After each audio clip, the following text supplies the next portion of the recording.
सम्मानीय मंच को नमन। मंच पर विराजमान आदरणीय अध्यक्ष महोदय जी, आदरणीय प्रधानाध्यापक जी, सम्मानीय गुरुजन एवं गांव से पधारे हुए सभी अतिथियों को मेरा हार्दिक अभिनंदन एवं उनका आभार।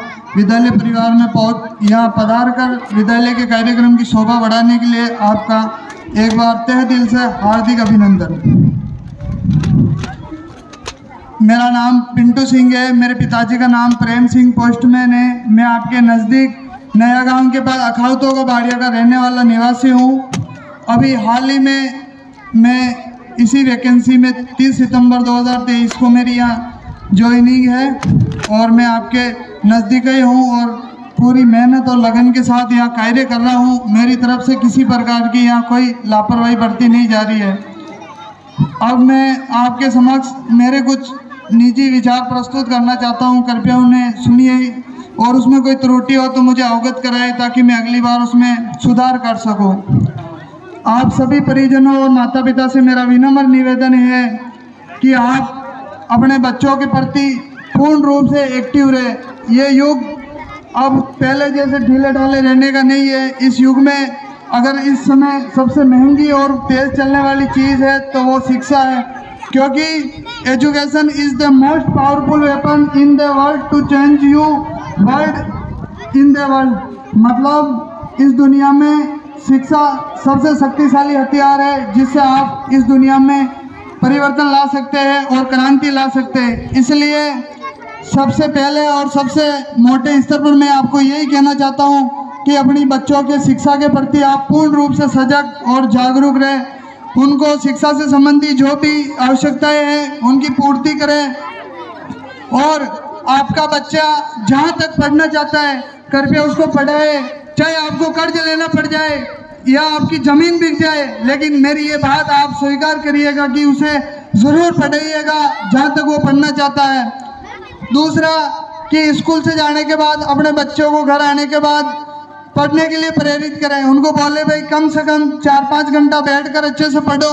कुछ दिन आपने ये ध्यान रख लिया तो फिर आप देखना कि उनकी लगन और आदत पड़ जाएगी, फिर बिना गए वो पढ़ने लगेंगे और ये लगन उनको एक दिन इस सीमा तक पहुंचा देगी कि वो आप उनका ही नहीं आपका इस समाज का सबका नाम रोशन करेंगे और देश के विकास में अपनी अग्रणी भूमिका निभाएंगे।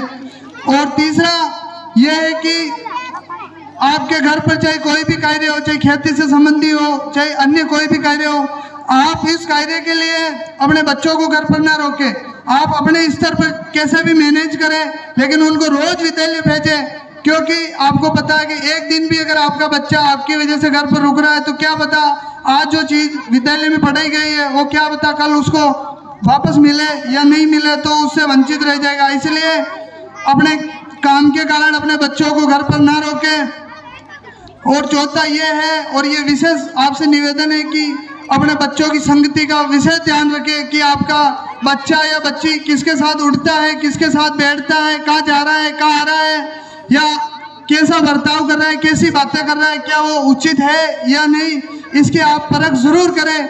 क्योंकि कई बार ये है कि आजकल अपने ग्रामीण परिवेश में विशेषकर माहौल थोड़ा बिगड़ गया है, कुछ गैंगों का प्रकोप है, तो कुछ लोग पढ़ाई से दूर हटकर अपने आप को कुछ इस तरह साबित करना चाहते हैं जैसे कि वो कुछ अलग ही है और शिक्षा तो उसके सामने कुछ नहीं है। इसलिए अपने बच्चों की संगति का विशेष ध्यान रखें, उनको ऐसे कुसंगति वाले लोगों से बचा कर रखें जो अपने साथ साथ अपने माता पिता, अपने समाज सब पे कलंक के रूप में उभर रहे हुए हैं, क्योंकि वो खुद तो कुछ नहीं कर रहे हैं और वो खुद यही चाहते हैं कि इनको भी मेरे जैसा बनाकर इनके जीवन को नरक में धकेल दे। इसलिए ऐसे कुसंगति वाले व्यक्तियों से अपने बच्चे बच्चियों को बचा कर रखें, उनको अच्छी संगति में डालें। पांचवा यह है कि जैसे आपका बच्चा है अगर तैयारी करना चाहता है तो उसे तैयारी कराए। आपके घर के जो हालात है, चाहे आपकी आर्थिक स्थिति कैसी भी हो, चाहे गरीब हो अमीर, और वैसे भी आपको पता है कि हम जिस परिवेश में रहते हैं हम सभी मध्यम वर्गीय लोग हैं, हमारे परिवार की स्थिति सबकी एक जैसी है। इसलिए अपनी घर की आर्थिक स्थिति के बारे जो भी स्थिति है उसको अपने बच्चों पर लादने की कोशिश ना करें कि अपने इतना कर्जा है, यूँ है, तू कमा ले, इससे बचकर रहे। क्योंकि ये तो आप क्या फिलहाल उस समस्या से समाधान पाने की सोच रहे हैं कि अपना बच्चा कमाने लग जाएगा, कुछ पैसे